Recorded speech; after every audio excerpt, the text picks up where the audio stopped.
CSN study में आप सभी का स्वागत है। तो कैसे हैं आप लोग, आशा करते हैं कि अच्छा होंगे। तो आज की वीडियो हम लोग क्लास 11 के, ठीक है। जैसे कि आप लोग जानते हैं कि क्लास 11 का मॉडल सेट निकाला गया है, ठीक है। तो मॉडल सेट के जो आप लोग का इकोनॉमिक्स है यानी अर्थशास्त्र है, उसके टोटल एमसीक्यू टाइप का सॉल्यूशन इस वीडियो में करेंगे, जो कि कुल 40 प्रश्न है, ठीक है। सबसे पहले सामान्य निर्देश के बारे में देख लेते हैं। इसमें कुल आप लोग का 40 प्रश्न रहेगा। सही प्रश्न के लिए उत्तर देना अनिवार्य है। प्रत्येक प्रश्न के लिए 1 अंक निर्धारित है और प्रत्येक प्रश्न के 4 विकल्प दिए गए। एक विकल्प आप लोगों का चयन करना है और गलत उत्तर के लिए कोई अंक नहीं काटे जाएंगे, ठीक है।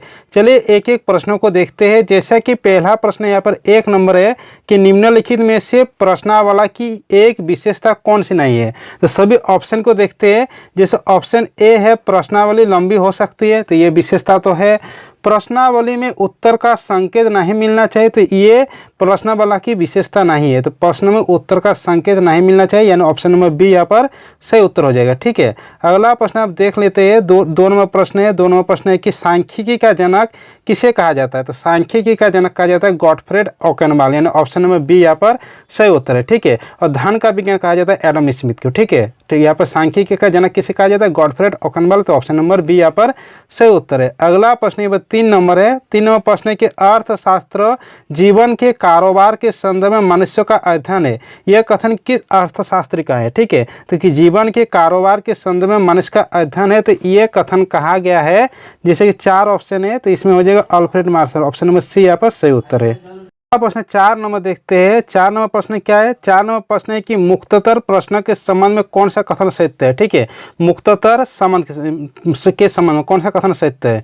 जैसे ऑप्शन ए है सही व्याख्या करना कठिन, ऑप्शन बी उत्तर का विकल्प मौजूद होता है, ऑप्शन सी उत्तर में समानता पाई जाती है, ऑप्शन डी स्कोर कठिन होता है। तो मुक्त प्रश्न के संबंध में कौन सा कथन सत्य है, सही व्याख्या करना, यानी ऑप्शन नंबर ए यहाँ पर सही उत्तर है, ठीक है।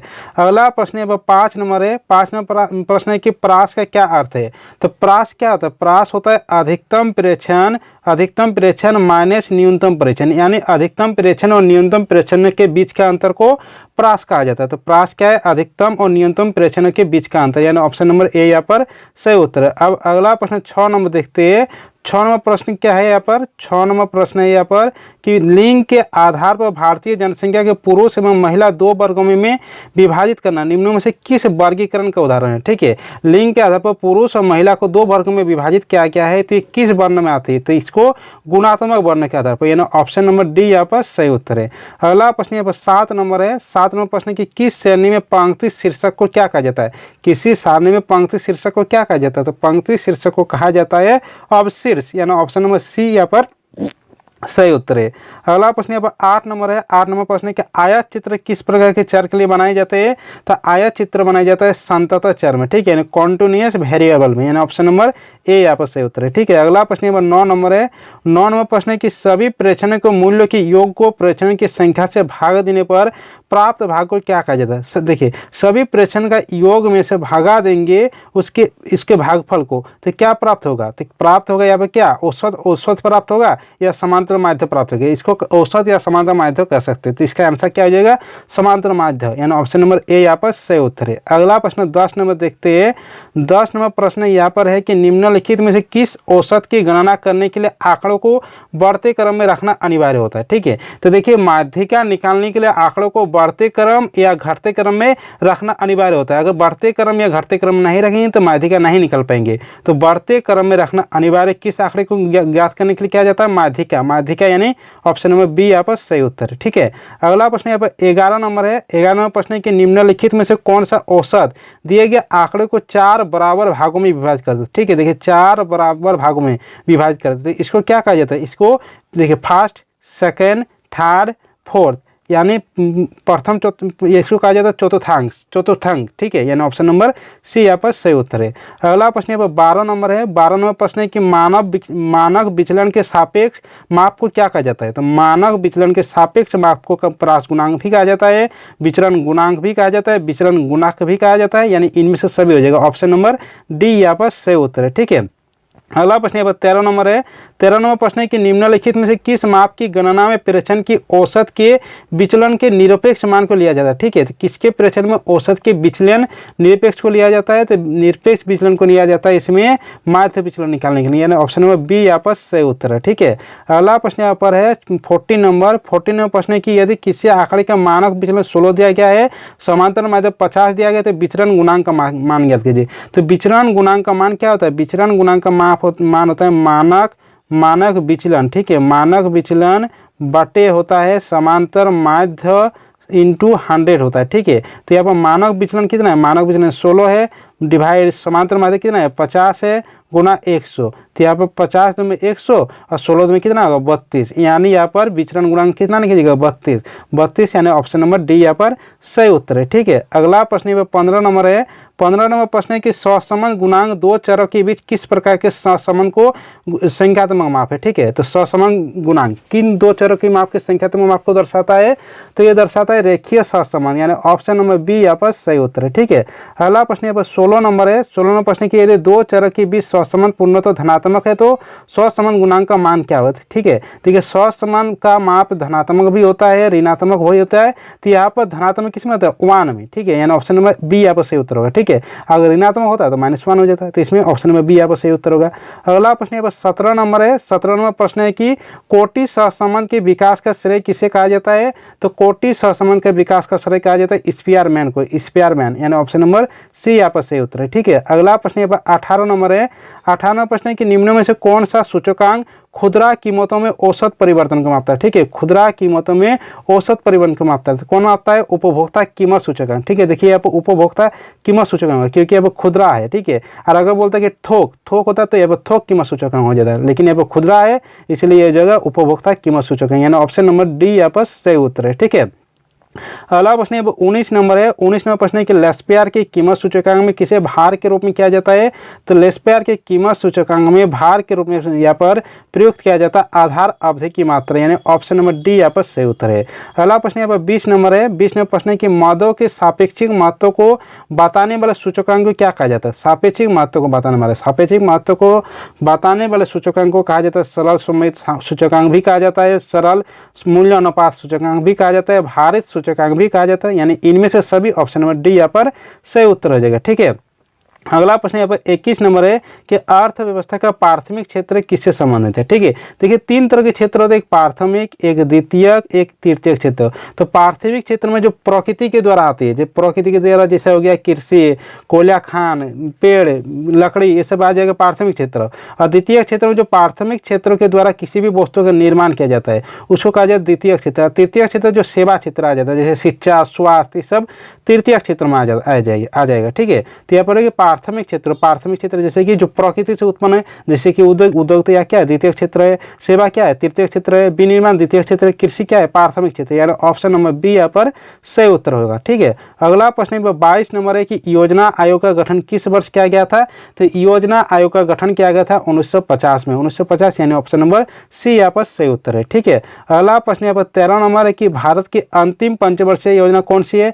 जैसे कि भारत में पंचवर्षीय योजना योजना आयोग का गठन 1950 में हो रहा है, लेकिन पंचवर्षीय योजना की आरंभ 1951 से लेकर 1956 तक हुआ। इस तरह पाँच वर्षों के लिए पंचवर्षीय योजना बनाया गया, जो कि कुल मिलाकर 12 पंचवर्षीय बनाया गया। ठीक है, और 12 भी पंचवर्षीय 2012 से लेकर 2017 तक बनाया गया। ठीक है, तो यहाँ पर कहा गया कि अंतिम पंचवर्षीय कौन सी है, तो 12वीं पंचवर्षीय, यानी ऑप्शन नंबर सी यहाँ पर सही उत्तर है। ठीक है, अगला प्रश्न यहाँ पर 24 नंबर है कि भारत में नई आर्थिक नीति की शुरुआत कब की गई थी, तो भारत में नई आर्थिक नीति की शुरुआत की गई थी 1991, यानी ऑप्शन नंबर सी यहाँ पर सही उत्तर है। अगला प्रश्न यहाँ पर 25 नंबर है।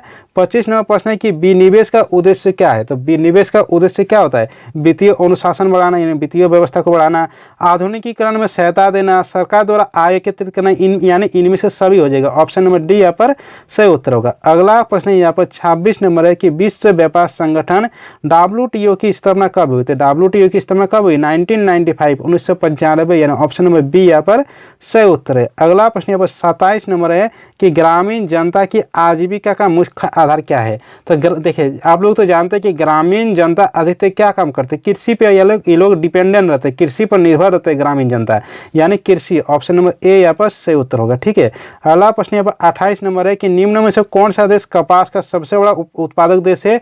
तो सबसे बड़ा कपास उत्पादक देश होता है हमारा देश में ही, यानी भारत। ऑप्शन नंबर डी यहाँ पर सही उत्तर है। अगला प्रश्न यहाँ पर 29 नंबर है कि महात्मा गांधी राष्ट्रीय ग्रामीण रोजगार गारंटी अधिनियम किस वर्ष पारित हुआ था। तो महात्मा गांधी राष्ट्रीय ग्रामीण रोजगार गारंटी अधिनियम, इसको मनरेगा के नाम से भी जाना जाता है, जो कि 2005 में पारित हुआ था, यानी ऑप्शन में बी यहाँ पर सही उत्तर होगा। ठीक है, महात्मा गांधी राष्ट्रीय ग्रामीण रोजगार गारंटी अधिनियम क्या है कि प्रत्येक वर्ष में 365 दिनों में प्रत्येक मजदूरों को 100 दिनों का रोजगार सुनिश्चित किया जाता है। 100 दिनों का रोजगार सुनिश्चित किया जाता है। अगर 100 दिनों का रोजगार किसी व्यक्ति को नहीं मिलता है तो उसको अलग से भत्ता दिया जाता है, अलग से उसको भत्ता दिया जाता है, और इसमें 1/3 आरक्षण महिलाओं के लिए दिया रहता है। तो मनरेगा की अधिनियम कब लाया गया है, तो 2005, यानी ऑप्शन नंबर बी यहाँ पर सही उत्तर होगा। ठीक है, अगला प्रश्न यहाँ पर 30 नंबर कि निम्न में से कौन सा मानव पूंजी नहीं है। तो मानव पूंजी क्या नहीं है, यहाँ पर देखिए कंप्यूटर नहीं है, बाकी सब तो इंजीनियर, डॉक्टर, शिक्षक है, तो मानव के द्वारा ही किया जाता है, लेकिन कंप्यूटर एक मशीन है, यानी ऑप्शन नंबर बी यहाँ पर सही उत्तर है। ठीक है, अगला प्रश्न यहाँ पर 31 नंबर है। 31 नंबर प्रश्न है कि मानव विकास है। तो मानव विकास क्या हो जाएगा इसमें, जिससे साधन एवं साहित्य दोनों हो जाएगा, यानी ऑप्शन नंबर सी यहाँ पर सही उत्तर है। अगला प्रश्न यहाँ पर 32 नंबर है। 32 नंबर प्रश्न है कि ज्ञान आधारित अर्थव्यवस्था के रूप में भारत के रूपांतरित होने के लिए निम्न में से कौन सा कारक उत्तरदायी है। ठीक है, ज्ञान आधारित, तो ज्ञान आधारित होने के लिए भारत में क्या उत्तरदायी है, परिवहन का विकास होना चाहिए तब भारत का विकास होगा, शहरीकरण होना चाहिए, सूचना और प्रौद्योगिकी का विकास होना चाहिए, यानी इनमें से सभी ऑप्शन नंबर डी यहाँ पर सही उत्तर है। ठीक है, अगला प्रश्न नंबर 33 नंबर है कि आधारिक संरचना के अंतर्गत आते हैं। तो आधारिक संरचना के अंतर्गत बिजली भी चाहिए, सिंचाई भी चाहिए, सड़कों का निर्माण भी चाहिए, यानी उपयुक्त सभी ऑप्शन नंबर डी यहाँ पर सही उत्तर है। ठीक है, अगला प्रश्न यहाँ पर 34 नंबर है कि क्षेत्रीय ग्रामीण बैंक यानी RRB यानी रीजनल रूरल बैंक की स्थापना कब की गई। तो क्षेत्रीय ग्रामीण बैंक की स्थापना की गई थी 1975 ऑप्शन नंबर बी यहाँ पर सही उत्तर है। ठीक है, अगला प्रश्न यहाँ पर 35 नंबर है कि ग्रामीण श्रम बल का अनुपात शहरी श्रम बल की तुलना में डैश होती है। तो देखिए ग्रामीण श्रम बल, देखिए ग्रामीण के लोग शहर की तुलना में ज़्यादा मेहनत होती है, इसलिए ग्रामीण श्रम बल का अनुपात शहरी श्रम बल की तुलना में अधिक होती है, यानी ऑप्शन नंबर ए यहाँ पर सही उत्तर है। ठीक है, अगला प्रश्न यहाँ पर 36 नंबर है। 36 नंबर प्रश्न है कि ईंट निर्माण कार्य में कार्यरत व्यक्ति को रोजगार को क्या कहा जाता है। तो ईंट निर्माण कार्य में जो मजदूरी लगती है, जो कार्य करने के लिए लोग लगते हैं, उसको कहा जाता है दिहाड़ी मजदूर। दिहाड़ी मजदूर यानी ऑप्शन नंबर सी यहाँ पर सही उत्तर है। ठीक है, अगला प्रश्न यहाँ पर 37 नंबर है कि इनमें से कौन ऊर्जा का गैर परंपरागत स्रोत है। ठीक है, गैर परंपरागत स्रोत, तो दो तरह की ऊर्जा के स्रोत होते हैं, एक परंपरागत स्रोत, एक गैर परंपरागत स्रोत। ठीक है, तो गैर परंपरागत स्रोत क्या, सौर ऊर्जा, यानी ऑप्शन नंबर सी यहाँ पर सही उत्तर है। अगला प्रश्न यहाँ पर 38 नंबर है। 38 नंबर प्रश्न है कि इनमें से कौन स्वास्थ्य के निर्धारण का सूचक है। ठीक है, स्वास्थ्य के निर्धारण का सूचक क्या है, शिशु मृत्यु दर, यानी ऑप्शन नंबर ए यहाँ पर सही उत्तर है। अगला प्रश्न यहाँ पर 39 है कि जैविक खाद की खेती के लिए सबसे उपयुक्त क्यों माना जाता है। जैविक खाद को खेती के लिए उपयुक्त क्यों माना जाता है, तो क्योंकि इसमें कोई भी तरह का रासायनिक पदार्थ नहीं रहता है। ठीक है, रासायनिक पदार्थ इसमें नहीं है, ऑप्शन नंबर सी यहाँ पर सही उत्तर है। अगला प्रश्न यहाँ पर 40 नंबर है, जो कि अंतिम प्रश्न है कि सार का गठन कब किया गया था। सार का गठन किया गया था 8 दिसंबर 1985, यानी 8 दिसंबर 1985, यानी ऑप्शन नंबर ए यहाँ पर सही उत्तर है। ठीक है, तो आप लोगों का 40 का 40 प्रश्न यहाँ पर सोल्यूशन हो चुका है। तो चलिए सभी दोस्तों के साथ इस वीडियो को शेयर कर दीजिए, वीडियो को लाइक कर दीजिए, और इस चैनल में कोई नए हैं तो चैनल को सब्सक्राइब कर दीजिए, साथ में बेल आइकन को प्रेस कर दीजिए। चलिए मिलते हैं अगले वीडियो के साथ।